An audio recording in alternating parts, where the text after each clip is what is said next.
Oh man, you already know we at the table. Can I get a hell yeah? Hell yeah! Oh man, we at the table. We got some special guests in the house. We got Anwar Reda in the building. Let's give it up for him. You know what I'm saying? First thing I'm gonna do, like we always do, I'm gonna let everybody go around and introduce themselves. So however y'all want to start it, you know what I'm saying? Start over here. Touch Money Now. We in here. You know what it is. It's your boy Dro from It's Just Battle Rap Podcast. That's still been rich. You already know. Jimmy Dot, no Philly. What's up, y'all? Sudi Wop, aka LVN.brand. You already know your boy Bliss Creed. Slim Rita, you already know the vibes. Trapsalutely, make sure y'all get the merch. And I'm just Anwar, man. NJTwerk.com for all your New Jersey twerk merch. Happy to be here, man. Battle Academy shit, let's go. Philly! Let's get it. All right, so you know, I want to start off with this. I'm not gonna get right into it. So like, Oh, all right, cool.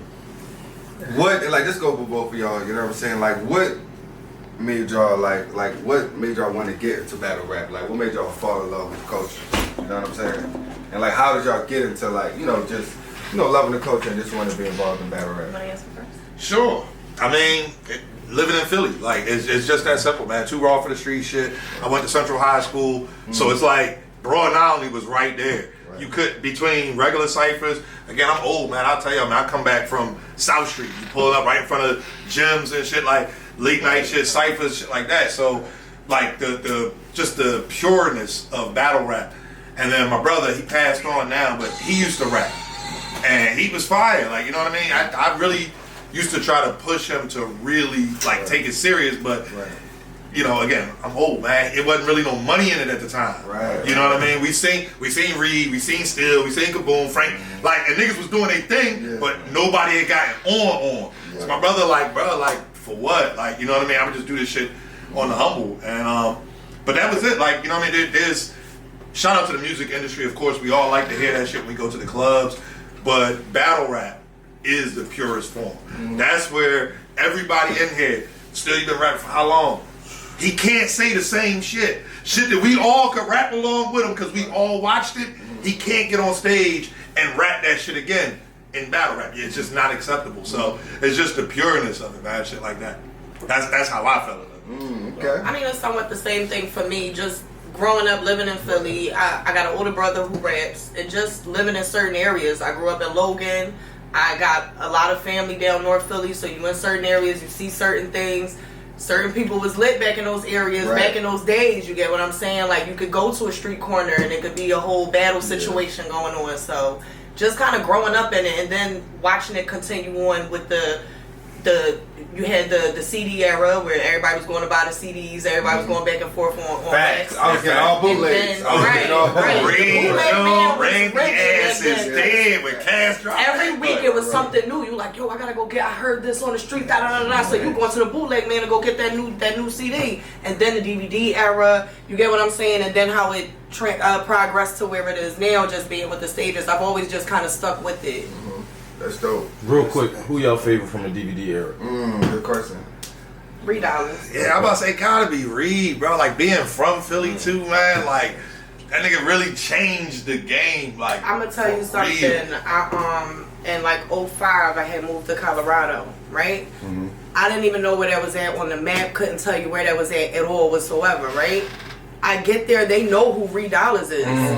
They know who he is in '05. They find, and people start, you going to school, people start hearing the rumblings. Oh, she from Philly, yada, yada, yada. I had cousins that went to the same school. So everybody like, oh, she from Philly.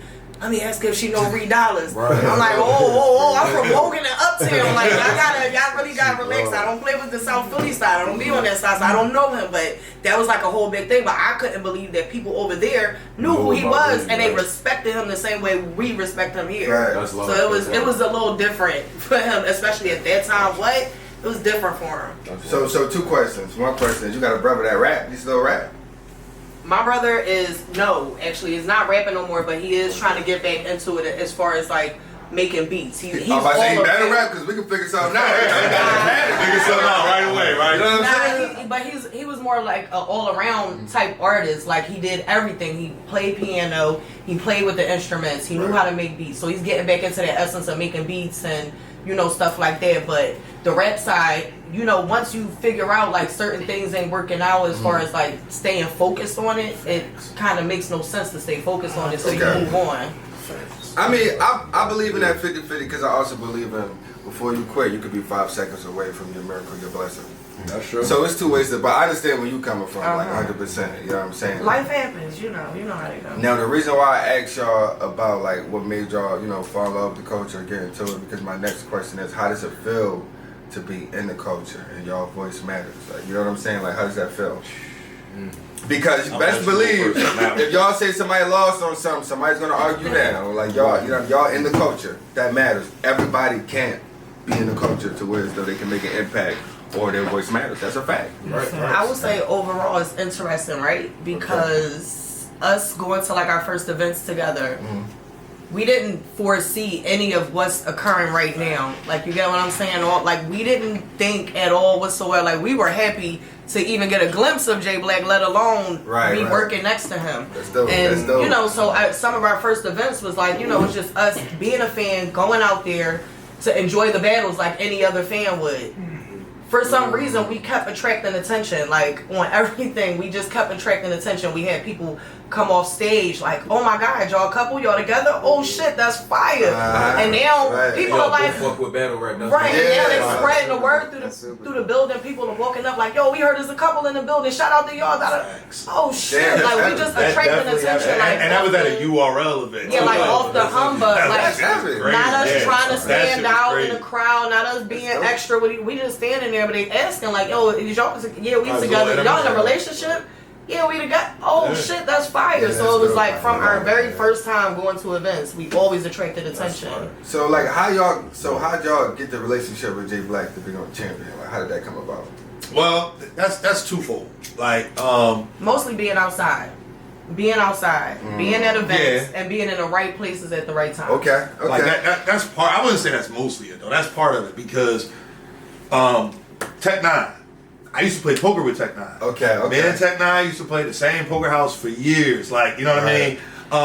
So we had a little friendly rivalry. Of course, you know, I heard somebody over there say they was ready to go to a poker game. So Yeah, that was me. Yeah, I need the information. Set it up. But like we used to, like, you know what I mean? And so when he got on champion, that's still my homie. I'm still seeing him every other Saturday at the poker games. Because now those other Saturdays he's doing URL shit, whatever. So the funny thing was, Volume 3, when Twerk battled Rum Nitty, that was the card, and it was DNA and Mickey Fax. Tech knew, like, I was a huge Twerk fan, huge DNA fan. So he like, bro, like, if you want to go to Volume, just let me know. That's Like, happening. man, let's do it, gang. So the day before I go to fly out Friday, I'll never forget this. I was so mad. At the time, I know who Jay Black is from seeing him on TV. Never had a conversation with him, like, on the phone, nothing like that. Right. I'm on my way to the airport. Nigga Tech 9 text me. Yo, bro, I'm not going to be going to Volume, man. I can't make it. I got some shit going on. But Jay Black know you coming, so he'll meet you there. This Volume, gang, this ain't a regular event. This Volume. Bro, how do I even get the address? Nigga, stop texting me. I'm on my way to the airport. This flight in like an hour. So he was calling me, going crazy. I I was was like, Anwar, you gotta figure something out. Like, you have to, like. Did you fly down? Crazy. Yeah. Bro, that ticket was bought. Flew there. Get off the plane. He texted me back. My bad, bro. I fell asleep. So I get on the phone with him. Like, at this point, we done texting. Call me, nigga. You can't fall asleep. Ain't like, After you told me something critical like that. like, how do I get in touch with Jay Black? He like, oh, just DM him on Instagram. What? Nigga, give me his number. I'm like, bro, can you call him on 3-way? So he sets it up or whatever. And long story short, that's like the event. Because now, Jay Black like, damn, Tech sent you, he ain't tell me. I guess Tech didn't tell him until that day. So it's like, what the fuck? So, yeah, you looking crazy. Bro, me and Black looking like,